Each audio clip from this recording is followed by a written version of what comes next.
उन्दै हिनजावसाखौ हानजायै जिनाहारि खालामनाय साथाम दुथांखौ पुलिसा हमबाय।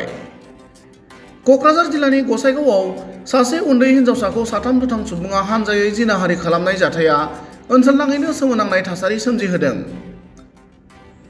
जाथायनि सोमोन्दै मिथिनो हानाय बादिब्ला बोहैथि दाननि थांनाय 7 जुन खालारखालि उन्दै हिनजावसाया गावनि न'निफ्राय गसाइगाव सहराव थांनाय समाव साथाम दुथां सुबुंनि हानजाया इ-रिक्सायाव थिखोनानै आसाम बंग सिमायारि ओनसोलनि सिमुलतापुरनि चन्द्रपुराव लानानै थाङो। उनाव साथाम दुथां सुबुङा जौ लोंनानै उन्दै हिनजावसाखौ हाग्रायाव लांना हानजायै जिनाहारि खालामो आरो मोनाबिलि समाव हिनजावसाखौ हुस गैयै थासारियाव गामियाव गारनानै थाङो। हिनजावसानि हुस गैयै थासारियाव गोग्लैना थानायखौ गामिनि सुबुङा नुनानै न'खराव लानानै थाङो। न'खरनि सुबुङा गुबै जाथायखौ मिथिनानै मोननायनि उनाव हिनजावसानि बिमाया साथाम दुथां सुबुंनि हेंथायै 9 जुन समबारखालि गसाइगाव थानायाव गसर थिसनो।